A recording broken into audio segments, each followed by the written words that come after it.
Hey everybody, it's Charlie from Daily Motor. And a few months ago, we spent a week with the Chevy Silverado 1500 High Country. That one had the 6.2 liter small block V8, and that was the most redeeming aspect about that truck because in just about every other way, it fell short of the competition. However, now I've been spending time with a more modest spec RST. This one you're looking at here, about $54,000 with four-wheel drive, with 4 full doors and a 5.5 foot bed, and with the 2.7 liter turbocharged 4-cylinder TurboMax base powertrain. And this truck makes a lot more sense to me than the High Country. I've actually appreciated much about this more so than the truck we spent time with earlier last year. However, this is still one of the hardest vehicles for me to review, and that's because, spoiler alert, it's so in the middle of kind of good and bad. It's just very much okay. It's very much a thumbs up passing grade. Those are the hardest cars to review. If I'm reviewing a car that's absolutely amazing, obviously super easy to review. Just tell you it's fantastic, go out for a drive, talk about all its good things, wrap it up. But the same thing happens when a car is terrible. If it's really bad, there's a ton to talk about. I can say how terrible everything is and then don't buy it. But this truck is really tough. It's really just right there in the middle. And I mean, we'll talk about the pros and cons, but I gotta tell you, I'm having trouble coming up with 5 even on both sides because it just does so much okay.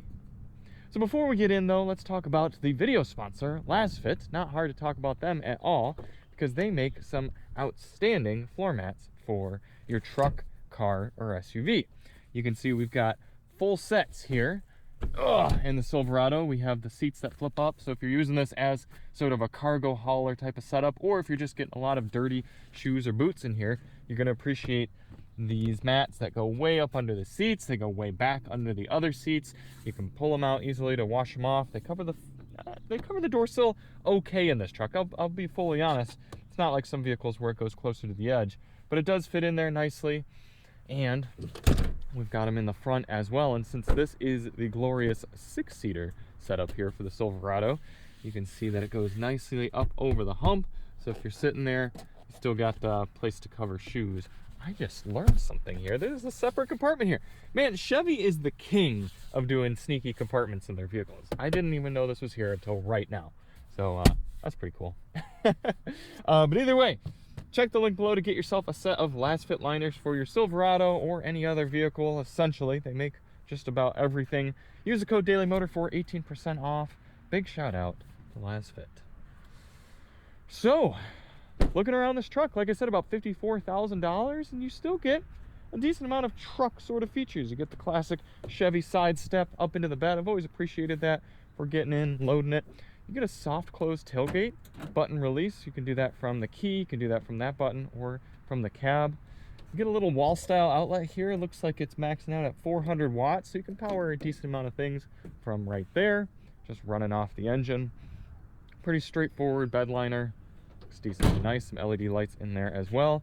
This is a nifty feature I like. You've got 4-pin and 7-pin trailer light controls right there, as well as this little plug that would work. Oh, actually, that might be for letting your spare down.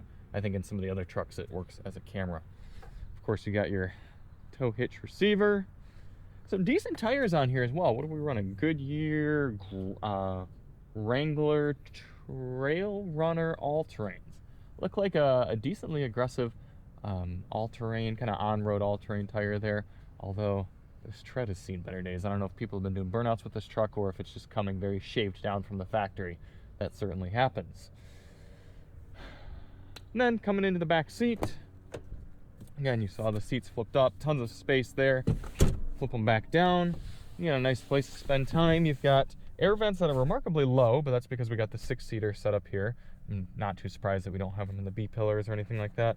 Another 120-volt outlet, as well as a USB-C and a USB-A. No flip-down armrest, but seats are nicely reclined.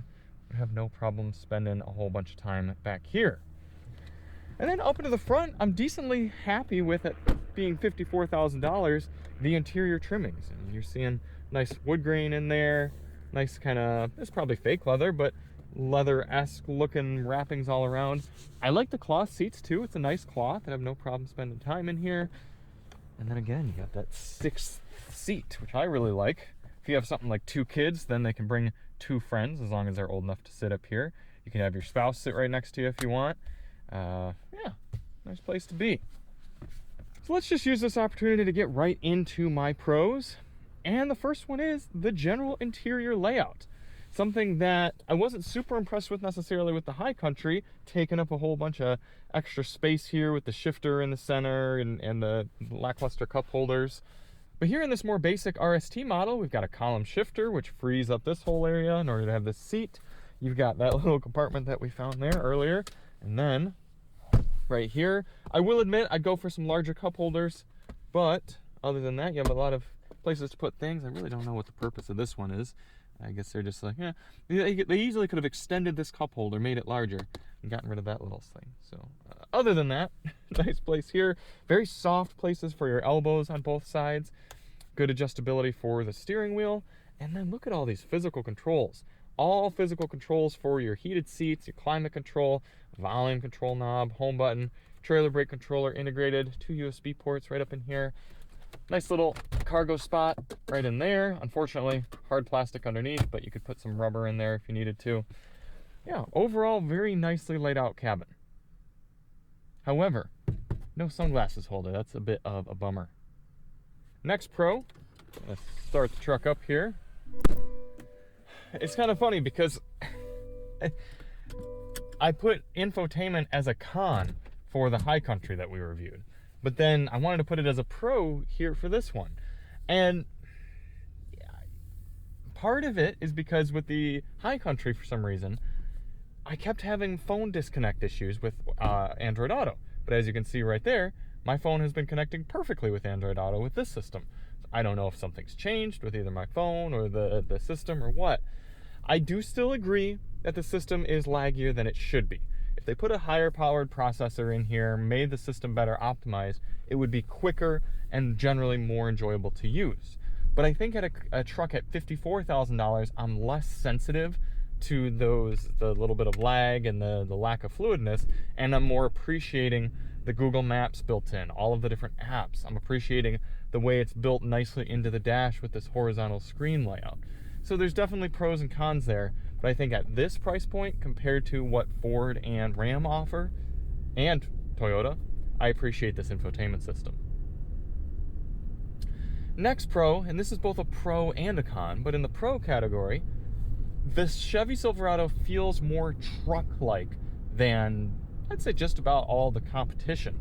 There's a firmness to the ride, there's a squared offness to the hood, there's a general robust feeling to this truck compared to something like an F-150. So if you're looking for that more rugged, rough, I don't want to use the word rough, but just a robust truck feel, this gives it to you. Something about the way it steers, the way it rides, the way everything's built, I've always gotten that from Chevy trucks. Last pro, out here at highway speeds, take a listen.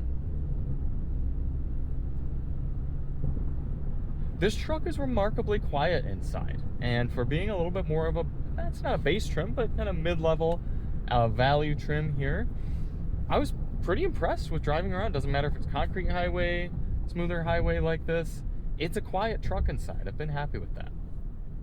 Coming here for my cons, I'm going to come to a stop, let the engine turn off, and then let it come back to life.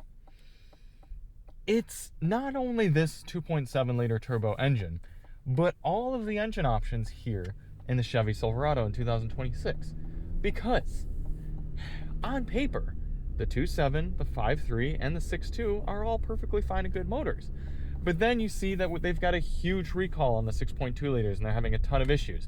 Then you see for how long they've had issues with the 5.3 liter. And then you spend time with this 2.7 and you listen to it around town and you hear how difficult it seems to stop start when you come to a stop and it turns off. And then get ready. It's not an engine that you enjoy listening to day in and day out.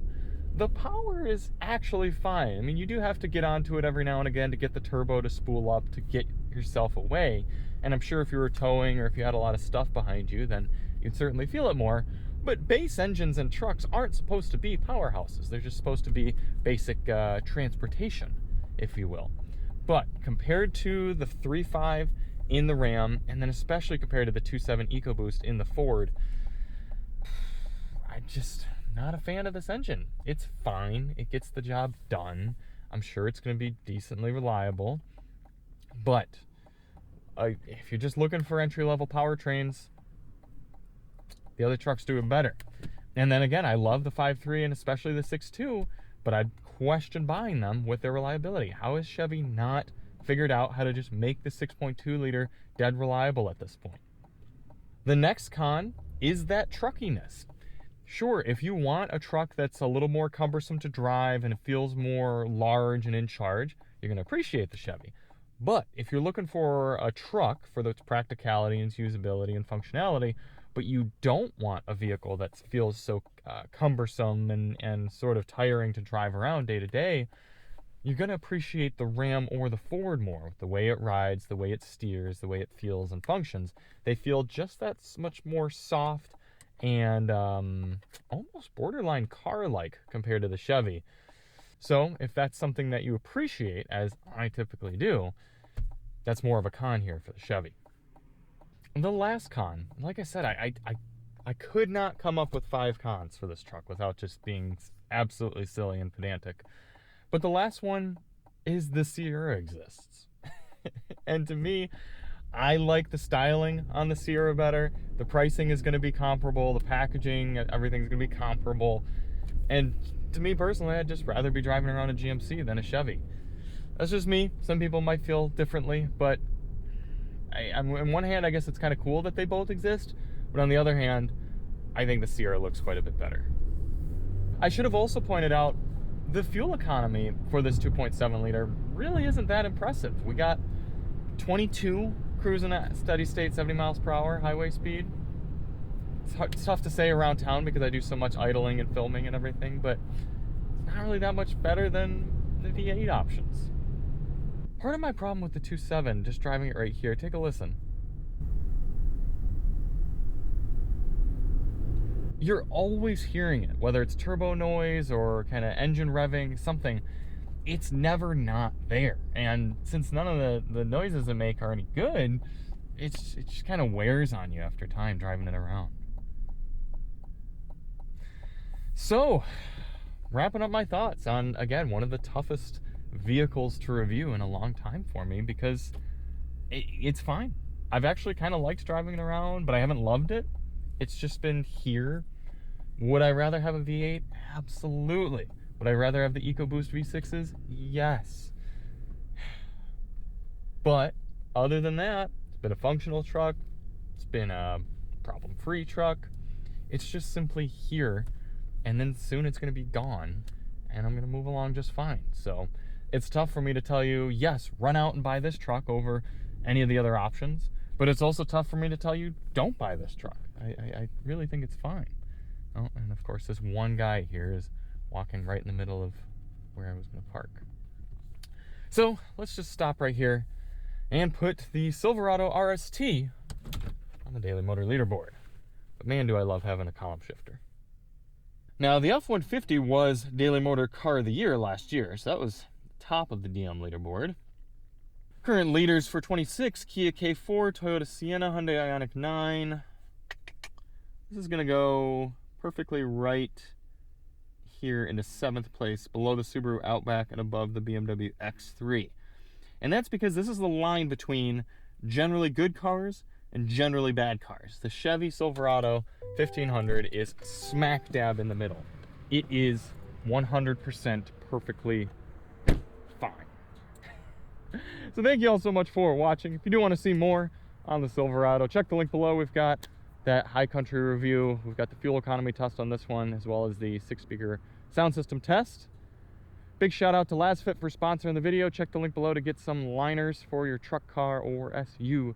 And we'll see you on the next one. I'm Charlie from Daily Motor, and as always, drive on. you.